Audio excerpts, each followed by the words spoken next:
O livro do profeta Oséias, no seu capítulo 14,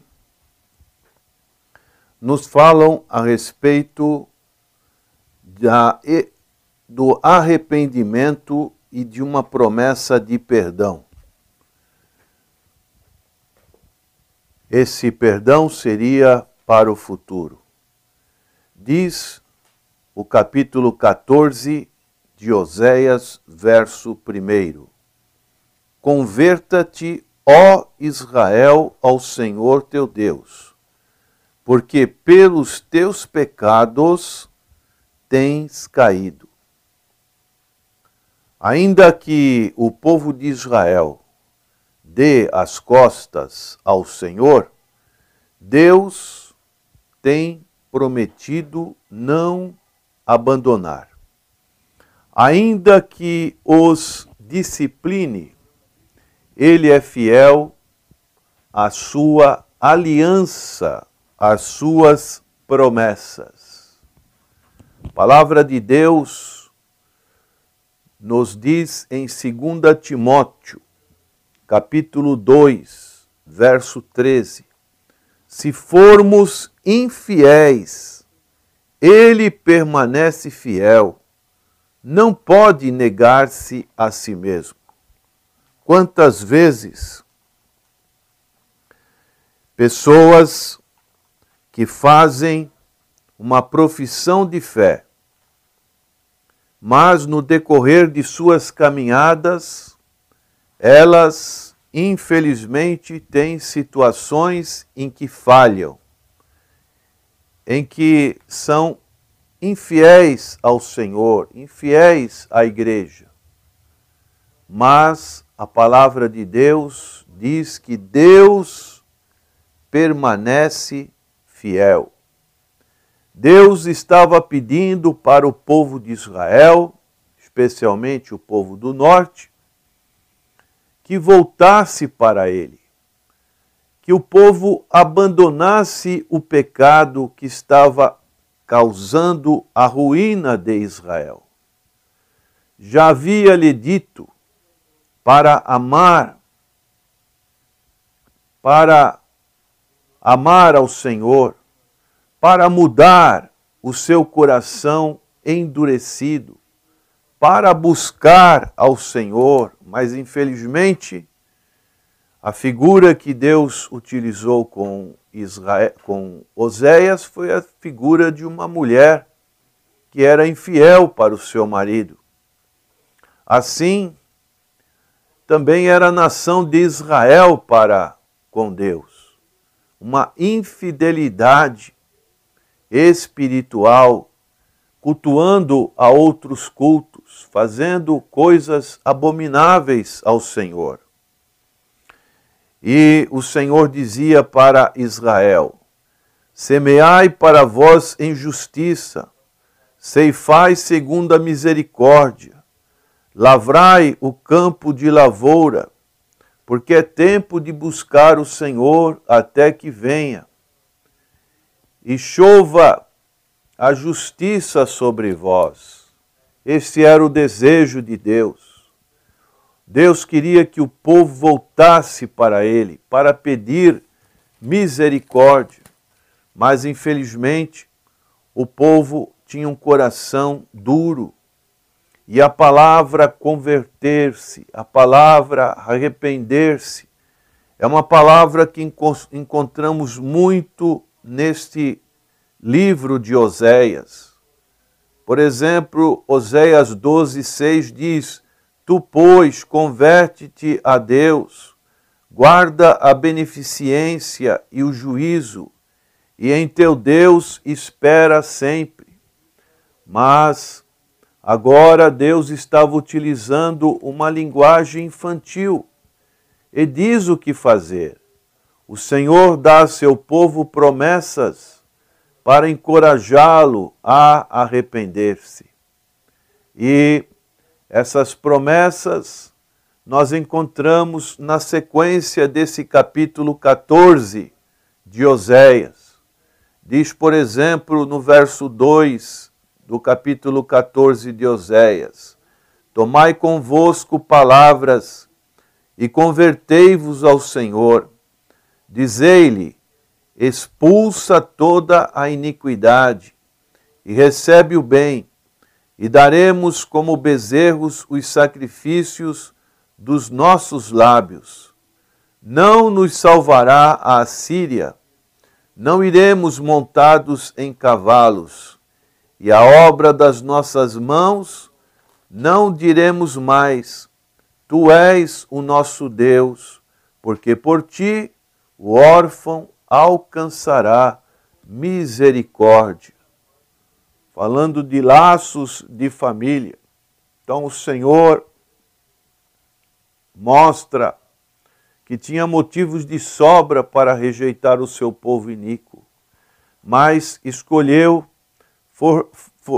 oferecer-lhe para oferecer-lhe perdão em vez de sacrifícios.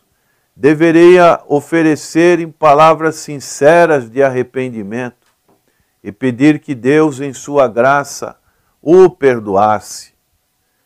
Por isso, nós encontramos o salmista, ele dizendo isso muito bem quando ele pecou contra Deus.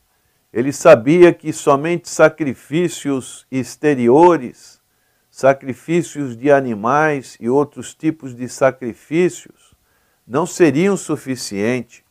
Então ele diz no Salmo 51, verso 16 e 17, porque te não comprazes em sacrifícios, senão eu os daria. Tu não te deleitas em holocaustos. E aí ele mostra para nós os verdadeiros sacrifícios, aqueles sacrifícios que agradam ao Senhor, não o que nós vemos hoje, grupos pregando que tem que fazer sacrifício de Abraão, sacrifício de Josué e uma série de outros artifícios que utilizam para enganar o povo. Mas o verdadeiro sacrifício é o que Davi fala aqui no Salmo 51. Os sacrifícios para Deus são o espírito quebrantado. A um coração quebrantado e contrito, não desprezarás, ó Deus. Este é, prezado ouvinte, o verdadeiro sacrifício que Deus, ele diz que nos recebe. É o que a palavra de Deus nos fala aqui nesse livro de Oséias. Deus recebe, o órfão alcançará misericórdia. E daí Deus vai restaurar o seu povo. O verso 4 diz, eu sararei a sua perversão, eu voluntariamente os amarei, porque a minha ira se apartou deles. Deus, ele restaura o pecador penitente, aquele que realmente se arrepende, aquele que está dentro dos padrões, como aconteceu com Davi. Deus vai devolver sua saúde espiritual e vai curar sua apostasia. É mais ou menos como uma pessoa enferma. Como começa a enfermidade? A enfermidade não começa de uma hora para outra. Ela é resultado de um processo que vem se desenvolvendo no corpo já há algum tempo. Por exemplo, uma infecção, ela começa a se espalhar. Vem, muitas das vezes, os sintomas do cansaço, uma perda de apetite, uma espécie de prostração, a pessoa não tem vontade de fazer nada. É assim também como o pecado. Ele vai entrando no coração e quando o pecado não é tratado, ele vai agindo como uma infecção, ele vai invisivelmente crescendo silenciosamente. Ele causa perda de apetite espiritual, a pessoa não tem vontade de orar, não tem vontade de estar na casa do Senhor, não tem vontade mais de ler a palavra do Senhor. Isso vai gerando cansaço e fraqueza, e depois vem a prostração.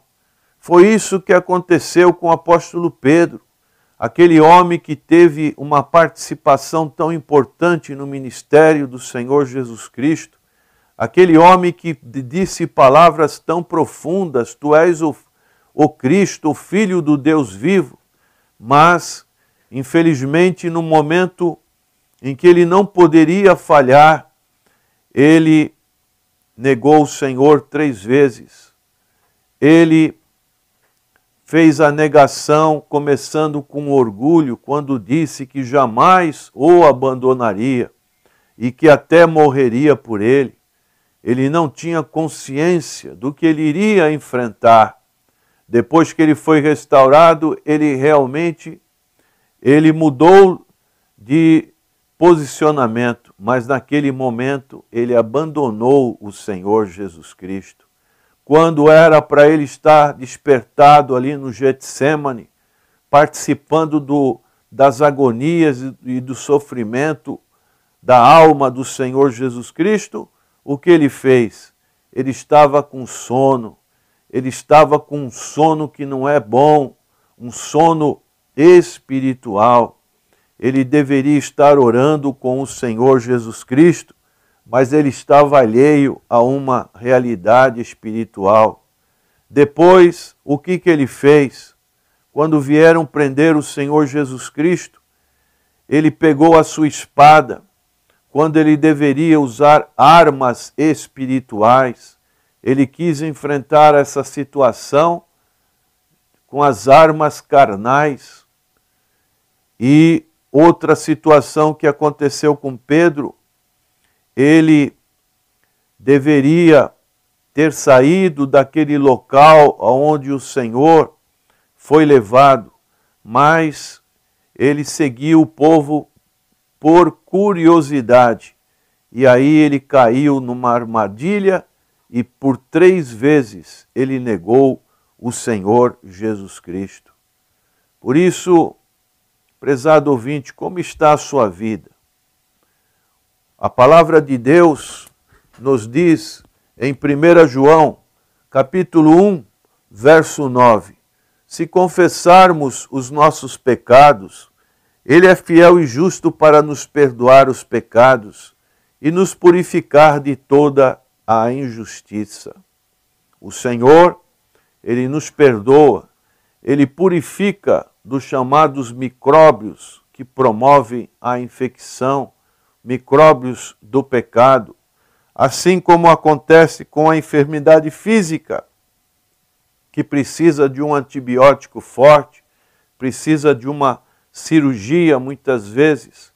Com frequência é necessário que haja um período de recuperação para readquirirmos nossas forças e o apetite pelo alimento espiritual.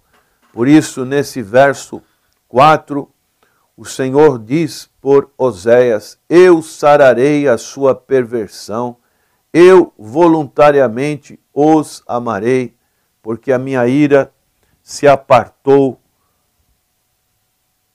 deles. Por isso, nós devemos voltar a ter a comunhão com o Senhor e desfrutar sua presença. Ver novamente o sorriso nas nossas faces, porque a ira do Senhor se foi. E o Senhor promete, por último, que Ele nos vivificará. O verso 5 diz: eu sararei para Israel como orvalho, ele florescerá como o lírio e espalhará as suas raízes como o Líbano. Estender-se-ão as suas vergônteas, que são ramos, e a sua glória será como a da oliveira, o seu odor como o do Líbano. Voltarão os que se assentarem à sua sombra, serão vivificados como o trigo e florescerão como a vide, e a sua memória será como o vinho do Líbano. Efraim dirá: que mais tenho eu com os ídolos? Eu o tenho ouvido, e isso considerarei. Eu sou como a faia, isso é, um cipreste.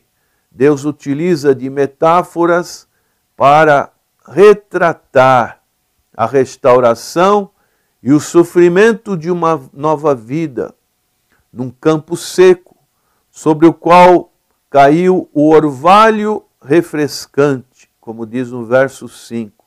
Eu serei para Israel como orvalho, e ele florescerá. O orvalho no verão e no começo do outono na Terra Santa, o orvalho é denso e muito apreciado. Este é o significado da vivificação de uma nova vida. A rica vegetação aparece onde o lavrador só via feiura e vazio. O solo sem cultivo torna-se agora um jardim frutífero. É isso que Deus quer fazer com as nossas vidas, prezado ouvinte. Quer mudar essa paisagem da sua vida. Por isso, a conclusão desse capítulo diz: duas alternativas. O profeta diz: quem é sábio, é achado o teu fruto. Quem é sábio para que entenda estas coisas? Essa é a grande pergunta.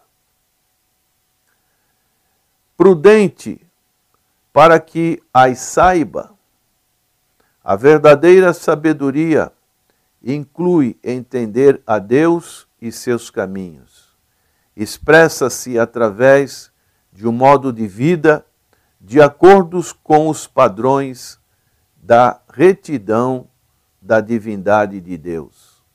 A sabedoria na Bíblia não é a simples posse de talentos intelectuais. Ela é prática e inclui um bom relacionamento com o Senhor. Precisamos conhecer ao Senhor na intimidade. E daí o profeta diz: porque os caminhos do Senhor são retos, e os justos andarão neles, mas os transgressores nele cairão. De maneiras que você tem essas duas alternativas. Procure ser sábio, não aos olhos deste mundo, mas ser sábio com as coisas espirituais, aceitando o plano de salvação de Deus para a sua vida. Senhor, que o Espírito Santo esteja trabalhando em cada coração, mostrando a realidade espiritual de uma vida fora dos teus padrões. E que o Senhor Jesus Cristo reine nessas vidas, dando sabedoria espiritual. É a nossa oração, agradecidos em nome do Senhor Jesus. Amém.